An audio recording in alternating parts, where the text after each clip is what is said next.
देखिए, इस वीडियो में मैं आपको चाणक्य नीति के वो 10 श्लोक बताऊंगा जिसके अंदर आचार्य चाणक्य ने यह बताया है कि बात कैसे करना चाहिए।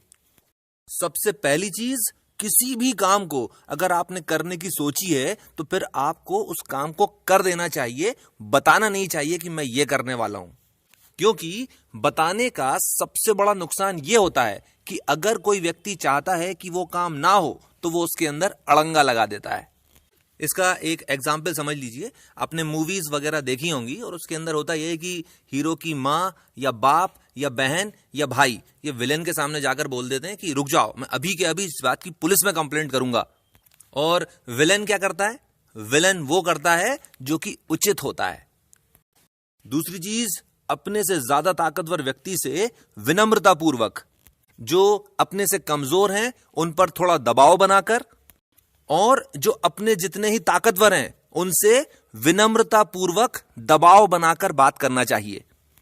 इस चीज को भी समझिए कि सामने वाले ने चाहे कितना भी गलत क्यों ना करा हो, आप चाहे कितने भी गुस्से में क्यों ना हो, आपको कभी भी गलत शब्दों का प्रयोग नहीं करना है। आपको अपनी बात हमेशा तमीज से कहना है। इसका एक एग्जाम्पल समझ लीजिए। देखिए, बहुत सारे मोबाइल सर्विस प्रोवाइडर्स हैं, कभी इधर पैसे काट दिए, कभी उधर पैसे अटका दिए, और फिर आप जब फोन कर रहे हो या ईमेल कर रहे हो, आप एक बार भी गाली का प्रयोग कर दो और आप फिर पैसे निकलवा के बता देना, आप नहीं निकलवा पाओगे। पर तमीज से बात करने का मतलब यह नहीं होता कि सही बात भी ना की जाए। आप जब बात करो या ईमेल करो तो सबसे पहले तो पूरा सीन समझा दो, यह भी बता दो कि आप इस तरह से टाइम बेकार नहीं कर सकते। एक दो बार के बाद बोल दो कि भाई आपकी कंपनी जो है वो फ्रॉड है, चोर है आपकी कंपनी।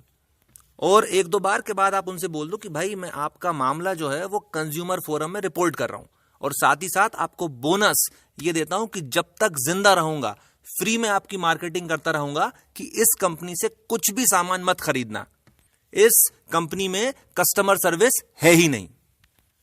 देखिए, बहुत ज्यादा सीधा नहीं होना चाहिए, क्योंकि सीधे आदमी को हर आदमी नुकसान पहुंचा देता है। और भले ही आप चाहे सामने वाले को नुकसान नहीं पहुंचा सकते, आपकी बात ऐसी होना चाहिए, आपकी इमेज ऐसी होना चाहिए कि सामने वाले को यह लगे कि अगर मैंने इसको नुकसान पहुंचाने की कोशिश करी तो ये मुझे बहुत लंबा नुकसान दे देगा। यानी सामने वाला हमें नुकसान पहुंचाने में डरे, और इस डर में ही हमारी जीत है। अब देखिए, ये तो हुई बंदर घुड़की की बात। इंसान नुकसान से कम डरता है, नुकसान हो जाने के डर से ज्यादा डरता है।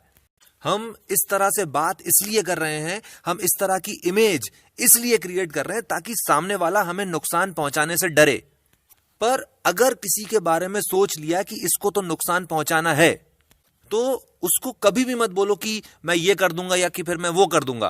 तो उसको तो नुकसान पहुंचा दो, और इस तरह से नुकसान पहुंचाओ कि उसको 10 साल के बाद भी ये चीज समझ में नहीं आए कि वो बम गिरा कहां से था। 8वां श्लोक देखिए, बताया उसको जाता है जो सुनने की इच्छा रखता हो, समझाना उसको चाहिए जो समझने की इच्छा रखता हो, सलाह उसको दी जाती है जो सलाह पर अमल करने की सलाहियत रखता हो, और अगर सामने वाले में तीनों चीजें नहीं है, चुप रहो। 9वां श्लोक, और इसके केवल कीवर्ड्स पकड़िए आप।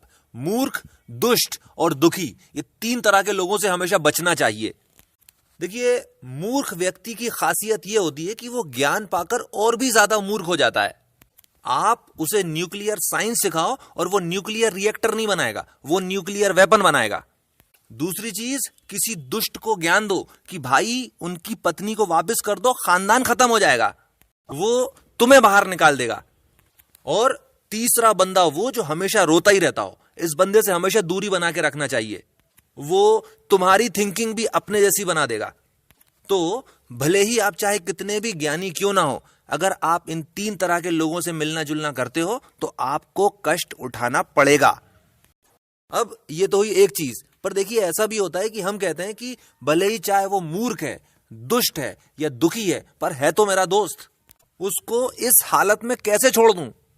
ये जो मोह है यही सभी परेशानियों की जड़ है। इस चीज को समझ लीजिए और बहुत अच्छे से समझ लीजिए।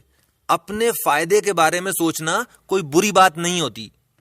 तो भले ही चाहे सामने वाला हमारा कितना भी भला क्यों ना सोचता हो, पर अगर रत्ती भर भी गुंजाइश है कि इस बंदे की वजह से हमें कभी कोई नुकसान पहुंच सकता है, उस बंदे से किसी भी प्रकार का कोई भी मोह नहीं रखना चाहिए। आखिरी श्लोक, इंसान को व्यवहार कुशल होना चाहिए, और व्यवहार कुशल होने का मतलब होता है वो आदमी जिसे बात करना आती है, और व्यवहार कुशल वो व्यक्ति होता है जिसके अंदर ये 7 गुण होते हैं। सबसे पहला गुण, अपने परिवार वालों की हमेशा मदद करना। दूसरा गुण, सामने वाले की परिस्थिति समझने की कोशिश करना, सामने वाला अगर ऐसा व्यवहार कर रहा है तो क्यों कर रहा है। तीसरा गुण, दुष्टों के प्रति दुष्टता दिखाना, उनको नुकसान पहुंचाने की पूरी कोशिश करना। चौथा गुण, ज्ञानियों की संगति करना, यानी ऐसे लोगों के बीच उठना बैठना जो हमसे बड़े हैं, जो हमसे समझदार हैं और जिनसे सीखने को कुछ भी नहीं मिलता, जिनके साथ बैठ के आपका टाइम वेस्ट हो रहा है, उनके साथ दूरी रखना।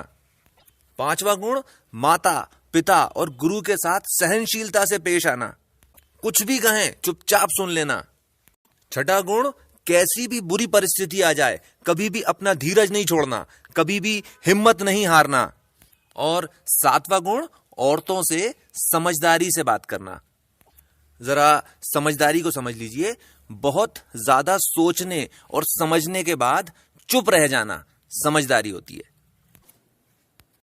इसके साथ मैं अपनी बात खत्म करता हूं। इस चैनल को सब्सक्राइब कर लीजिए ताकि इस चैनल पर जो भी वीडियो अपलोड हो आपके पास उसका नोटिफिकेशन पहुंच जाए। आपने मुझे इतना समय दिया, थैंक यू वेरी मच।